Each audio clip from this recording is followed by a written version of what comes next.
अब तक हमने जो भारतीय राज्य व्यवस्था है उसमें हम भारत में संवैधानिक विकास पर बात कर रहे थे।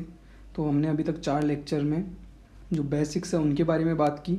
उसके बाद हमने संविधान के बारे में पढ़ा और संवैधानिक विकास के बारे में पढ़ा, जिसमें हमने चरण फर्स्ट या जो फेज़ फर्स्ट था उसे कंप्लीट कर लिया। अब जो फेज़ फर्स्ट था तो सबसे पहले हम उसे में देखते हैं कि उसमें हमने क्या क्या पढ़ा, तो उसे हम शॉर्ट में रिवाइज कर लेते हैं। तो सबसे पहले हमने देखा था 1773 का रेगुलेटिंग एक्ट। उसमें हमने क्या देखा था कि जो बंगाल का गवर्नर था उसे गवर्नर जनरल बना दिया गया। तो जो फर्स्ट गवर्नर जनरल था वो था वॉरेन हेस्टिंग्स। उसके साथ क्या प्रावधान किया गया कि निदेशक मंडल की व्यवस्था की गई, कोर्ट ऑफ डायरेक्टर्स, जो कि व्यावसायिक नियंत्रण के लिए एक समिति या एक संस्था थी। उसके बाद में 1784 में आता है पिट्स इंडिया एक्ट। उसमें हमने बोर्ड ऑफ कंट्रोल की बात की, जो कैसा नियंत्रण करता था, राजनीतिक या पॉलिटिकल नियंत्रण रखता था। उसके बाद में फिर आता है अपना 1813 का चार्टर एक्ट।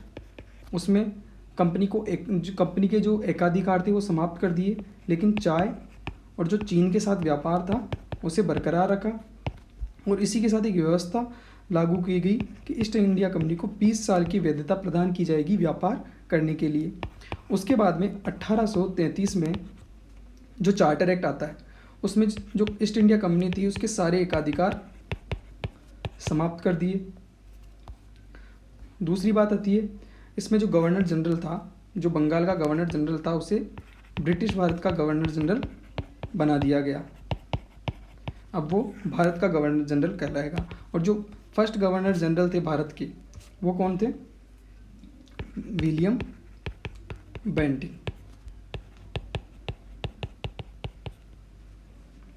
इसी के साथ जो गवर्नर की कार्यकारी परिषद थी उसमें एक अस्थायी विधि सदस्य को शामिल किया गया। इसे वोट देने का अधिकार नहीं था। ये कौन था? Lord Macaulay. और विधि सदस्य को शामिल किया गया तो एक विधि आयोग भी बनाया गया। और विधि आयोग का जो अध्यक्ष था वो भी कौन था? Lord Macaulay. उसी के साथ इसी एक्ट में 1833 का चार्टर एक्ट था, उसमें दास प्रथा उन्मूलन एक्ट लाया गया। दास प्रथा उन्मूलन एक्ट ये कब लाया गया? 1843 में। फिर आता है अपना 1853 का चार्टर एक्ट। उसमें जो वैलिडिटी वाला सिस्टम था, जो 20 साल की वैलिडिटी दी जाती थी, उसे समाप्त कर दिया गया। अब जो कंपनी थी वो किसी भी समय ईस्ट इंडिया कंपनी से जो व्यापार का जो अधिकार है वो छीन सकती थी। उसके बाद जो निदेशक मंडल या कोर्ट ऑफ डायरेक्टर्स था उसमें सदस्यों की संख्या 24 से 18 कर दी। विधि सदस्य को स्थायी कर दिया।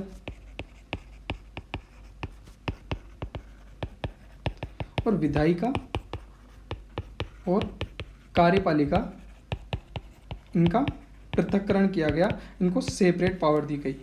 हमने पहले लेक्चर में बात की थी विधायिका का काम क्या होता है? कानून का निर्माण करना। और कार्यपालिका जो एग्जीक्यूटिव होती है उसका काम होता है लॉ या कानून को एग्जीक्यूट करना।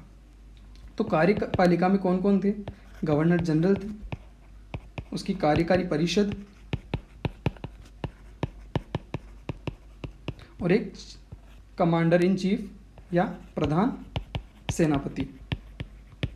ये सदस्य कार्यपालिका का काम करते थे।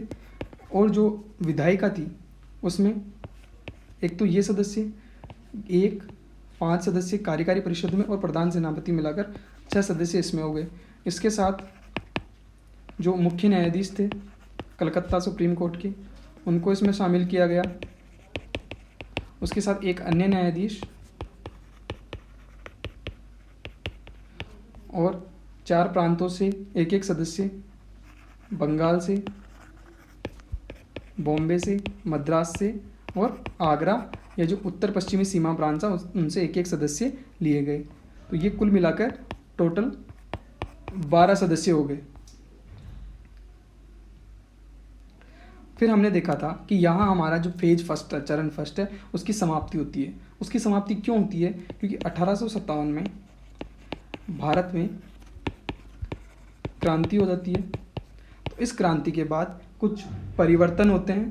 तो वो क्या क्या परिवर्तन होते हैं और उनसे कौन कौन से एक्ट पारित होते हैं वो हम देखते हैं।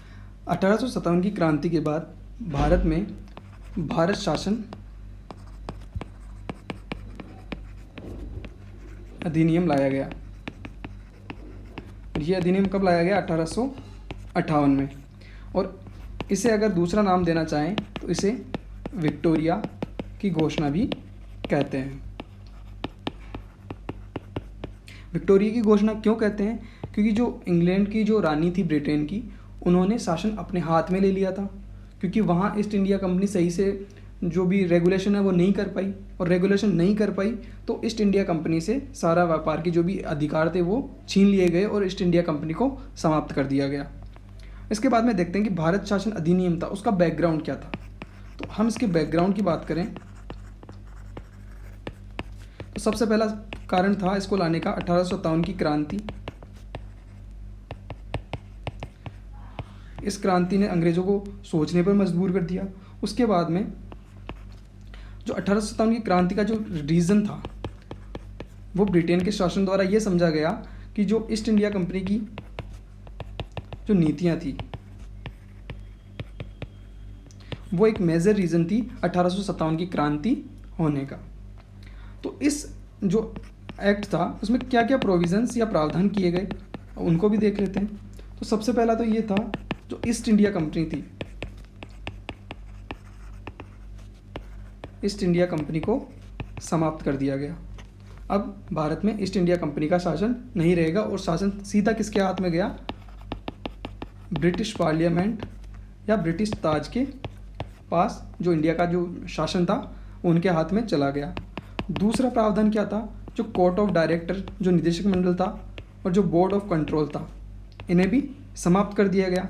अब इन्हें समाप्त किया तो इनकी जगह पे क्या लाया गया? क्योंकि जो गवर्नर जनरल थे उनके ऊपर भी कोई अथॉरिटी होनी चाहिए, कोई प्राधिकारी होना चाहिए। इसके लिए जो COD और BOC था, बोर्ड ऑफ कंट्रोल और कोर्ट ऑफ डायरेक्टर्स को हटा के एक नया प्रपद लाया गया, भारत सचिव, जिसे हम सेक्रेटरी ऑफ स्टेट भी कहते हैं। ये पद लाया गया। ये पद पे जो बैठता था व्यक्ति वो कौन था? वो जो ब्रिटिश पार्लियामेंट थी, जो ब्रिटिश की कैबिनेट या ब्रिटिश की जो ब्रिटेन का मंत्रिमंडल था उसका एक सदस्य होता था। और इस सदस्य की सहायता के लिए एक 15 सदस्य की कमेटी इसके साथ रखी गई, एक परिषद रखी गई जिसमें कितने सदस्य थे? 15 सदस्य थे। और जो हमारे पहले भारत सचिव थे वो थे लॉर्ड स्टैनली। ये हमारे भारत के पहले सेक्रेटरी ऑफ स्टेट थे। उसके बाद में तीसरा प्रावधान देखते हैं। तो तीसरा प्रावधान था कि जो गवर्नर जनरल का पद था उसे अब वाइसराय कहा जाएगा। जो 1773 का रेगुलेटिंग एक्ट था उसमें गवर्नर जनरल बनाया गया। फिर उसके बाद में हमने देखा कि जो 1833 का चार्टर एक्ट था उसमें गवर्नर जनरल को पूरे भारत का गवर्नर जनरल कहा गया। और जो 1858 का जो भारत शासन अधिनियम था उसमें गवर्नर जनरल को वाइसराय नाम दिया गया। और जो हमारे पहले वाइसराय थे वो थे लॉर्ड कैनिंग। ये पहले वाइसराय थे। अगर पहले गवर्नर जनरल की बात करें तो वॉरेन हेस्टिंग्स, जो कि हम पढ़ चुके हैं कौन से एक्ट में? 1773 के एक्ट में। उसके बाद में first governor general of British Bharat या भारत वो थे विलियम बेंटिंग। ये 1833 के चार्टर एक्ट के तहत किया गया। अब जब ईस्ट इंडिया की कंपनी का जब शासन भारत से समाप्त हो गया तो जो भारत था वो पूरी तरह से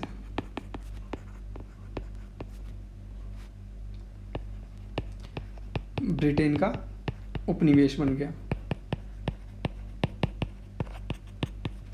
पहले ये उपनिवेश किसका था? ईस्ट इंडिया कंपनी का। EIC का कब था? पहले। लेकिन अब किसके हाथ में आ गया शासन? ब्रिटेन या ब्रिटिश सरकार के साथ में जो पास में ये शासन आ गया। अब बात आती है उपनिवेश क्या होता है। अगर ये कोई एरिया है, इसमें अगर कोई कंपनी इस एरिया में व्यापार कर रही है तो ये जो एरिया होगा ये इस कंपनी का उपनिवेश कहलाएगा। और फिर अगला पॉइंट आता है कि ये जो एक्ट था इसके तहत हड़प की नीति को समाप्त कर दिया गया। हड़प की नीति कौन लेके आया था? लॉर्ड डलहौजी। तो इस नीति को भी समाप्त कर दिया गया। तो ये मुख्य प्रावधान थे हमारे भारत शासन अधिनियम 1858 के। इसके बाद में जो अगला एक्ट आता है वो आता है भारत परिषद एक्ट 1861 में। लगभग 3 साल बाद में यह एक्ट लाया जाता है और इसमें कुछ और प्रावधान किए जाते हैं। तो पहला प्रावधान किया जाता है कि जो गवर्नर जनरल की जो कार्यकारी परिषद थी, गवर्नर जनरल मतलब जो वायसराय था, उसकी कार्यकारी परिषद में एक मेंबर और बढ़ाया गया। पहले कितने? एक गवर्नर जनरल होता था और 4 अदर मेंबर होते थे। फिर उसमें एक मेंबर और बढ़ा दिया गया और साथ ही में इन मेंबर्स को अलग अलग डिपार्टमेंट बांटे गए। तो इसमें कितने मेंबर? 5 मेंबर, और इनको अलग अलग डिपार्टमेंट दिया। पहला विधि सदस्य को कानून जो डिपार्टमेंट था, कानून विभाग था, वो दिया गया। एक को सैन्य विभाग दिया गया, एक को गृह होम मिनिस्ट्री दी गई, एक को वित्त विभाग और एक को राजस्व या रेवेन्यू विभाग दिया गया। इसी की तर्ज पे 1874 में एक सदस्य और जोड़ा गया जो कि 6ठा सदस्य था, उसको PWD डिपार्टमेंट दिया गया।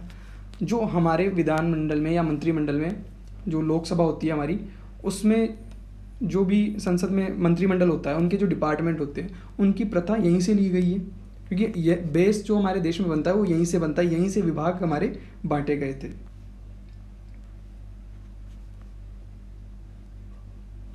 और ये जो विभाग बांटने की ये जो प्रणाली थी उसे बोलते हैं पोर्टफोलियो सिस्टम। हिंदी में बात करें तो विभागीय प्रणाली। और अगर हम बात करें कि विभागीय जो प्रणाली थी उसका जनक कौन था, तो विभागीय प्रणाली का जनक था कैनिंग, जो कि इस समय भारत के वायसराय थे। फिर आता है ये जो एक्ट था इसमें विकेंद्रीकरण को अपनाया गया। विकेंद्रीकरण क्या होता है? एक होता है केंद्रीकरण। केंद्रीकरण में जो शासन की सारी शक्तियां होती है वो किसी एक बॉडी में समाहित होती है, और जो विकेंद्रीकरण होता है उसमें शक्तियों का बंटवारा होता है। इनके नीचे जो भी आएंगे उनमें भी पावर्स होंगी, और जो मेजर पावर्स होंगी वो ऊपर वाली बॉडी में होगी, और जो नीचे वाली बॉडीज़ होगी उनमें पावर्स होगी और वो इनके अधीन होगी, और ये आपस में मिलकर काम करेंगे। तो विकेंद्रीकरण के तहत जो हमने बम्बई और मद्रास से जो अधिकार छीने थे वो अधिकार इनको वापस कर दिए। अब बम्बई और मद्रास अपने रूल्स एंड रेगुलेशन बनाने में स्वतंत्र थी। हालांकि परमिशन लेनी पड़ती थी, लेकिन एक तरह से ये उनको कुछ छूट मिली और ये अपने आप में स्वायत्त हो गई। फिर इसी एक्ट के तहत जो गवर्नर जनरल था, या मैं कहे तो वायसराय था, उसको अध्यादेश जारी करने की शक्ति दी गई। अब बात आती है कि अध्यादेश क्या होता है। तो अगर ये विधायिका है, ये कार्यपालिका है, अगर कोई इमरजेंसी है तो इमरजेंसी में इतना समय नहीं होता कि विधायिका को कानून बनाने के लिए कहा जाए और कार्यपालिका को उसको लागू करने के लिए कहा जाए। तो इसमें एक टाइम होता है, तो इस टाइम से बचने के लिए अध्यादेश जारी किया जाता है। जो अध्यादेश कौन जारी करेगा? गवर्नर जनरल जारी करेगा, लेकिन इसकी जो वैधता होगी वो 6 महीने तक होती है। और ये किसकी तरह काम करता है? एक विधि या कानून की तरह काम करता है, और इसमें वही पावर्स होती है जो कि विधायिका द्वारा पारित विधि या कानून की होती है, लेकिन इसकी एक वैलिडिटी होती है। वो कितनी होती है? 6 महीने। और इसमें जो कार्यकारी परिषद थी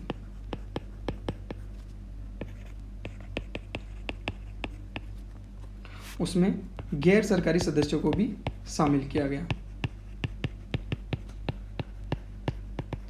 सरकारी सदस्य तो जो अंग्रेज अधिकारी होते थे वो होते थे, और जो अंग्रेज अधिकारी के अलावा जो अधिकारी है उनको गैर सरकारी सदस्य के रूप में मनोनीत किया गया।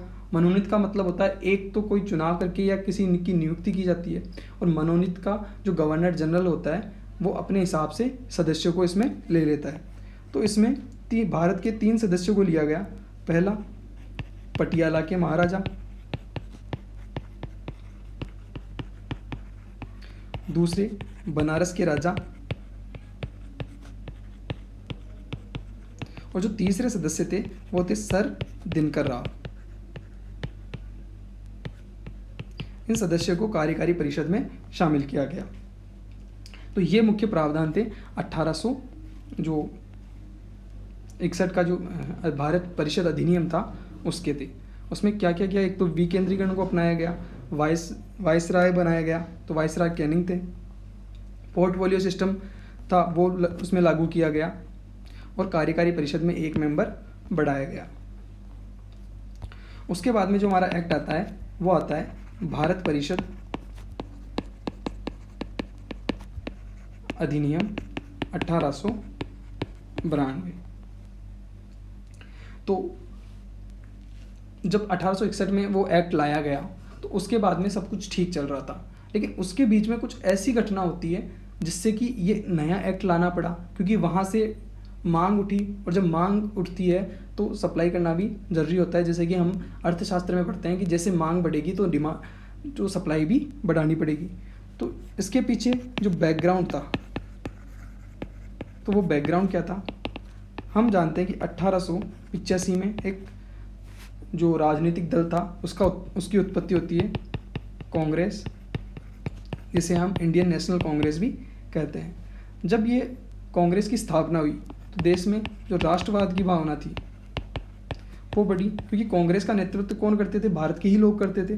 तो राष्ट्रवाद की जो भावना है वो इंक्रीज हुई और उन्होंने अपनी मांगें उठाना शुरू किया। तो जब इन्होंने मांगें उठाई तो कांग्रेस को ये मांग ब्रिटिश सरकार के सामने रखनी पड़ी। अब बात करते हैं ये मांग क्या क्या थी, तो हम मांगे या डिमांड्स की बात कर लेते हैं। तो पहली मांग थी कि जो विधायी परिषद है उनमें सुधार किया जाए। जो हमने ऊपर विधायिका के बारे में पढ़ा था उसमें सुधार किया जाए। दूसरा, मनोनयन के स्थान पर चुनाव किया जाए। तीसरा था जो कार्यकारी परिषद में जो गैर सरकारी सदस्य थे तो पहले उनको जो फाइनेंशियल मामले होते थे उन पे चर्चा करने का अधिकार नहीं था। तो इसमें कहा गया कि जो फाइनेंशियल मामले हैं, फाइनेंशियल मामलों पर चर्चा का अधिकार दिया जाए।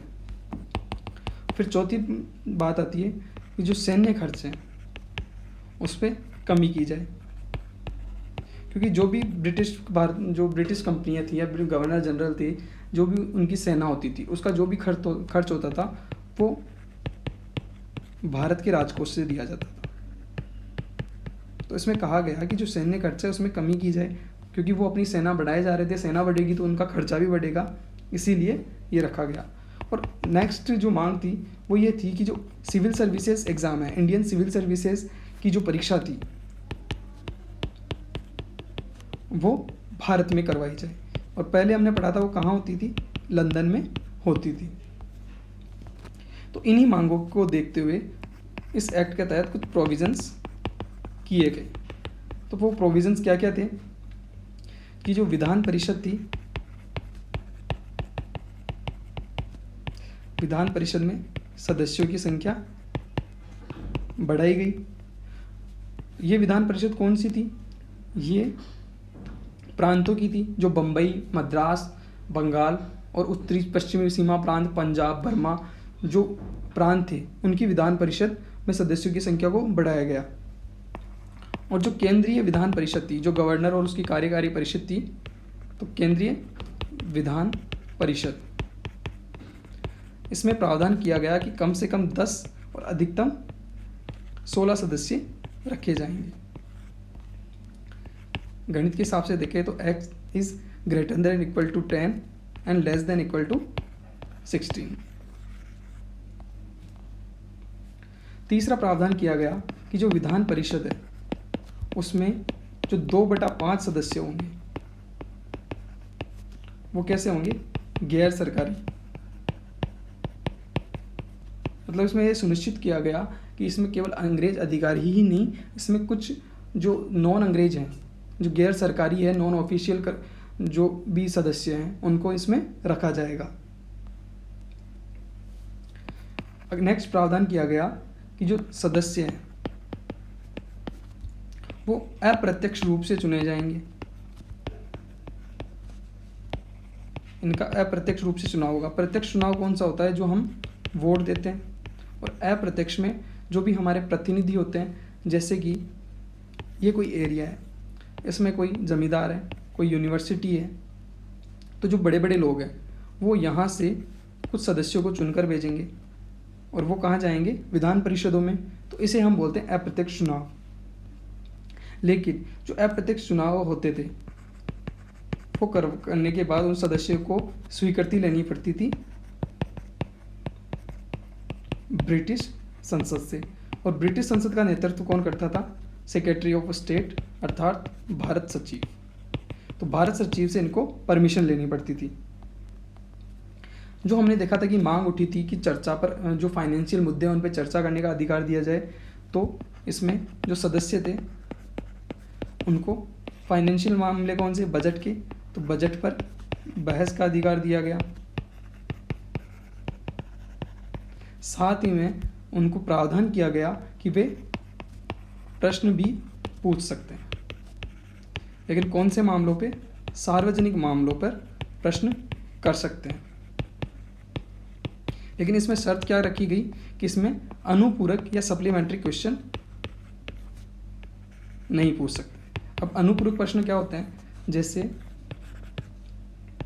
ये कोई सदस्य है, वो किसी विभाग के जो मंत्री है उनसे क्वेश्चन पूछता है कि आपने ये काम, मतलब ये जो पैसे हैं वो कहाँ पे लगाए, तो इन्होंने आंसर दे दिया। अब ये दोबारा क्वेश्चन नहीं पूछ सकता कि इस काम में आपने कहाँ कहाँ पैसे लगाए, वो केवल एक ही प्रश्न पूछ सकता था, उसके क्रॉस क्वेश्चन नहीं पूछ सकता था।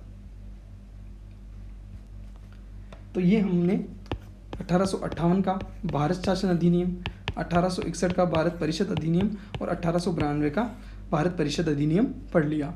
इनकी जो मेन बातें थी वो हमने डिस्कस कर ली है। अब इनके हम जो नोट्स हैं वो एक बार देख लेते हैं। तो हम संवैधानिक विकास के चरण 2 की बात कर रहे थे। तो सबसे पहले 1773 के रेगुलेटिंग एक्ट में गवर्नर जनरल वॉरेन हेस्टिंग्स को रखा गया और कोर्ट ऑफ डायरेक्टर्स की व्यवस्था की गई। 1784 के पिट्स इंडिया एक्ट में बोर्ड ऑफ कंट्रोल की व्यवस्था की गई। 1813 में चाय और चीन के साथ व्यापार के अलावा समस्त एकाधिकार समाप्त कर दिए गए और इसमें व्यवस्था लागू की गई जिसमें 20 वर्षों की वैधता दी जाती थी। 1833 के चार्टर एक्ट में एकाधिकार को समाप्त कर दिया गया और जो गवर्नर जनरल था वो ब्रिटिश भारत का गवर्नर जनरल कहलाएगा। जो पहले गवर्नर जनरल थे ब्रिटिश भारत के वो कौन थे, विलियम बेंटिंग। और अस्थायी विधि सदस्य की शामिल किया गया जो कि लॉर्ड मेकाले थे और विधि आयोग की स्थापना भी की गई। और दास प्रथा उन्मूलन एक्ट लाया गया 1843 में। जो 1853 का चार्टर एक्ट था उसमें कोई भी निश्चित वैलिडिटी नहीं रखी गई। उसमें जो कोर्ट ऑफ डायरेक्टर्स थे उसमें जो सदस्यों की संख्या थी वो 24 से घटाकर 18 कर दी और विधि सदस्य को स्थायी कर दिया अर्थात उसे वोट देने का राइट दिया गया। और विधायिका और कार्यपालिका को पृथक कर दिया गया। विधायिका की जो संरचना थी वो इस प्रकार थी और कार्यपालिका की संरचना इस प्रकार थी। फिर आता है 1857 की क्रांति के बाद 1858 का भारत शासन अधिनियम आता है जिसे हम विक्टोरिया की घोषणा के नाम से भी जानते हैं। अगर इसके बैकग्राउंड या पृष्ठभूमि की बात करें तो 1857 की क्रांति ने अंग्रेजों को सोचने पर मजबूर कर दिया और जो ईस्ट इंडिया कंपनी थी उसकी नीतियों को 1857 की क्रांति का कारण माना गया। फिर इसमें जो प्रावधान किए गए वो क्या क्या थे, तो पहला आता है ईस्ट इंडिया कंपनी को समाप्त कर दिया गया। बोर्ड ऑफ कंट्रोल और कोर्ट ऑफ डायरेक्टर्स को भी रद्द कर दिया गया। बोर्ड ऑफ कंट्रोल और कोर्ट ऑफ डायरेक्टर्स की शक्तियां भारत सचिव के पद में समाहित कर नया पद बनाया गया। अब भारत सचिव कौन था, ये ब्रिटिश संसद का सदस्य होता था और इसकी सहायता हेतु 15 सदस्यीय परिषद बनाई गई और फर्स्ट जो भारत सचिव था वो था लॉर्ड स्टैनली। उसके बाद में जो भारत का गवर्नर जनरल था उसे अब वायसराय कहा जाने लगा। जो बात करें तो first governor general Warren Hastings, Bharat के गवर्नर जनरल विलियम बेंटिक और जो प्रथम वायसराय थे वो थे लॉर्ड कैनिंग। इस अधिनियम के तहत भारत प्रत्यक्ष रूप से ब्रिटिश उपनिवेश बन गया, जैसा कि हमने अभी बात की थी। और इस एक्ट के तहत जो हड़प की नीति थी लॉर्ड डलहौजी द्वारा लाई गई, उसका भी अंत कर दिया गया। फिर उसके बाद में आता है भारत परिषद अधिनियम 1861। तो इसमें क्या क्या प्रावधान किए गए? जो कार्यकारी परिषद थी उसमें 1 सदस्य की वृद्धि की गई और विभाग हस्तांतरित किए गए। कानून विभाग, सैन्य विभाग, गृह, राजस्व और वित्त विभाग बांटे गए। फिर 1874 में एक नया जो सदस्य है वो शामिल किया गया और उसको PWD डिपार्टमेंट दिया गया। फिर आता है वायसराय कैनिंग ने पोर्टफोलियो प्रणाली अर्थात विभागीय पृथक्करण प्रणाली का संचालन प्रारंभ किया, जिसमें कार्यकारी परिषद का प्रत्येक सदस्य अलग अलग विभाग का मुखिया होगा। इस एक्ट में विकेंद्रीकरण को अपनाया गया, अर्थात मद्रास बम्बई को पुनः अपने अधिकार लौटा दिए गए। चौथा पॉइंट आता है गवर्नर जनरल या वायसराय को अध्यादेश जारी करने की पावर दी गई और पहली बार गैर सरकारी सदस्य को गवर्नर जनरल की कार्यकारी परिषद में शामिल किया गया। और ये कौन कौन थे गैर सरकारी सदस्य जो कि भारत से थे, जो भारतीय थे? तो पटियाला के महाराजा, बनारस के राजा और सर दिनकर राव। फिर आता है भारत परिषद अधिनियम 1892। अगर इसके बैकग्राउंड की बात करें तो 1885 में कांग्रेस की स्थापना के साथ देश में राष्ट्रवाद की भावना बलवती होती जा रही थी। फलस्वरूप कांग्रेस को ब्रिटिश अधिकारियों के सामने कुछ मांगों को रखना पड़ा। ये डिमांड्स कौन कौन सी थी? जो विधायी परिषद है उसमें सुधार करना, मनोनयन के स्थान पर चुनाव को प्राथमिकता देना, वित्तीय मामलों पर चर्चा करने का अधिकार देना और सैन्य खर्च को कम कर देना, और जो सिविल सर्विसेज एग्जाम है वो भारत में आयोजित करवाए जाए। तो फिर इसमें प्रावधान क्या क्या रखे गए? तो जो विधान परिषदों की सदस्य संख्या उसमें वृद्धि की गई। केंद्रीय विधानमंडल में न्यूनतम 10 और अधिकतम 16 सदस्य होंगे, ये प्रावधान किया गया। और जो विधान परिषद है उसमें 2/5 सदस्य आवश्यक रूप से गैर सरकारी होंगे, ये भी प्रावधान किया गया। चौथा पॉइंट आता है कि जो सदस्य होंगे वो अप्रत्यक्ष रूप से चुने जाएंगे, लेकिन उनको ब्रिटिश गवर्नमेंट से स्वीकृति लेनी पड़ेगी। और सदस्यों को बजट पर बहस का अधिकार दिया गया। उन्हें सार्वजनिक मामलों पर प्रश्न पूछने का अधिकार दिया गया, लेकिन वह अनुपूरक प्रश्न नहीं पूछ सकते थे। तो यहाँ तक हमने 3 एक्ट और पढ़ लिए हैं जो कि चरण सेकंड या फेज 2 के थे। अब इसके बाद में आता है हमारा मार्ले मिंटो एक्ट या मार्ले मिंटो सुधार रिफॉर्म्स 1909। उसके बाद में आता है मॉन्टेग्यू चैम्सफोर्ड सुधार 1919 और भारत शासन अधिनियम 1935। इनके बारे में हम बात करेंगे कल। और अगर ये नोट सबको चाहिए तो उनके लिए टेलीग्राम पे जाएं और वहाँ सर्च करें कॉन्सार्क, वहाँ पे आपको नोट्स मिल जाएंगे।